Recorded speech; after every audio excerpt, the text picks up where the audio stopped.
માં સ્થિત ગોલાન હાઇટ્સ પર ઇઝરાયેલે કબજો કર્યો છે। આ શિખરને ઇઝરાયેલ માટે વ્યૂહાત્મક અને આર્થિક રીતે મજબૂત માનવામાં આવે છે।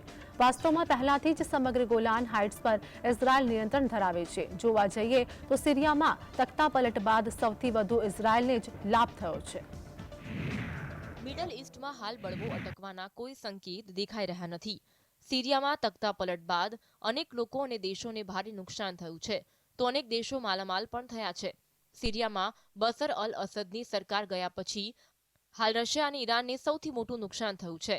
બીજી તરફ ઇઝરાયેલને જેકપોટ લાગ્યો। જેકપોટ એટલે ગોલાન હાઇટ્સ વિસ્તાર। ગોલાન હાઇટ્સ પરના કબજાને લઈને સમગ્ર વિસ્તારમાં તંગદિલીભરી સ્થિતિ છે।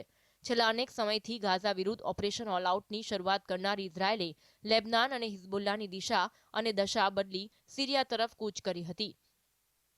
જોકે સિરિયામાં તખ્તાપલટ બાદ ઇઝરાયેલે બફર ઝોન તરીકે ગણાતા ગોલાન હાઇટ્સ પર પણ કબજો કર્યો। ઇઝરાયેલની વાયુસેના સતત સિરિયન એર સ્પેસમાં પ્રવેશ કરી રહી છે અને સિરિયન આર્મીના તમામ મહત્વના બેઝ અને એર ડિફેન્સ સ્થાનોને નષ્ટ કરી રહી છે। તો સંરક્ષણ નિષ્ણાંત સંજય કુલકર્ણીનું કહેવું છે કે આ સમગ્ર ઘટનામાં સૌથી વધુ ફાયદો ઇઝરાયેલને થયો છે। તેણે ગોલાન હાઇટ્સ પર સંપૂર્ણ નિયંત્રણ મેળવ્યું છે।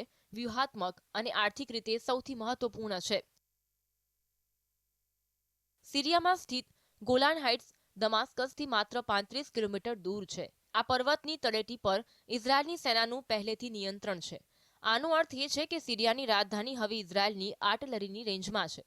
બીજી તરફ ગોલાન હાઇટ્સ ઇઝરાયેલના તાજા પાણીનો સૌથી મોટો સ્ત્રોત છે। આ સમગ્ર ઇઝરાયેલની જીવનરેખા સમાન છે। તે કોઈપણ સંજોગોમાં વિસ્તારની નજીક કોઈને આવવા દેવા માંગતો નથી। ગોલાન હાઇટ્સમાંથી નીકળતા અન્ય જળ સ્ત્રોતો છે, ખાસ કરી યામોટ નદી, જે જોર્ડન નદીનો મુખ્ય સ્ત્રોત છે। ઇઝરાયેલ પાસે દરિયાઈ ખારા પાણી ખૂબ જ પુષ્કળ પ્રમાણમાં છે, પરંતુ પીવાના અને સિંચાઈના પાણી માટે તેણે ગોલાન હાઇટ્સમાંથી નીકળતી નદી પર જ આધાર રાખવો પડે છે। જોર્ડન નદી ગોલાન હાઇટ્સ અને અપર ગેલિલમાં પડી રહેલા બરફ અને વરસાદને કારણે ગેલિલનો સમુદ્ર તાજા પાણીનો સૌથી મોટો સ્ત્રોત બની જાય છે।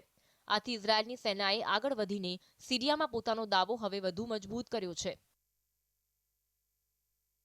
વાસ્તવમાં ઇઝરાયેલ દ્વારા સિરિયાના માઉન્ટ હર્મોન અને ગોલાન હાઇટ્સ પર કબજો મેળવવો એ મોટી સફળતા છે, કારણ કે ઇઝરાયેલને એવી વ્યૂહાત્મક સંપત્તિ મળી છે જેની કોઈ કિંમત નથી। આ શિખર સિરિયા અથવા ઇઝરાયેલના કોઈપણ બિંદુ કરતાં ઊંચો છે। ઉલ્લેખનીય છે કે ઇઝરાયેલે 1967માં 6 દિવસના યુદ્ધ દરમિયાન સિરિયામાં સ્થિત ગોલાન હાઇટ્સ પર કબજો કર્યો હતો અને અત્યાર સુધી તેના પર કબજો જમાવી રહ્યું છે। ઇઝરાયેલ માટે સૌથી મહત્વપૂર્ણ છે, કારણ કે ઉચ્ચ સ્થાનેથી તે પડોશી દેશ લેબનાન, સિરિયા, જોર્ડન અને પશ્ચિમ કાંઠા પર નજર રાખે છે। આજે પણ ગોલાન હાઇટ્સને ઇઝરાયેલના કબજા હેઠળ કહેવામાં આવે છે। એક તરફ અમેરિકાની મદદથી હયાત તહરીર અલ શામે રશિયા અને ઈરાનને નબળું પાડી સિરિયા પર કબજો કર્યો છે। અબુ મોહમ્મદ ગોલાનીએ સિરિયામાં પોતાનો પગ જમાવ્યો છે, તો તરત જ ઇઝરાયેલે પણ બફર ઝોનમાં પોતાનો ઝંડો ફરકાવ્યો છે। શક્ય છે કે આગામી દિવસમાં સિરિયા અને ઇઝરાયેલ વચ્ચે ગોલાન હાઇટ્સને લઈને કોઈ સત્તાવાર ડીલ થઈ શકે અને ગોલાન હાઇટ્સ પરનો વિવાદ કાયમ માટે સમાપ્ત થાય તો નવાઈની વાત નથી। Bureau report,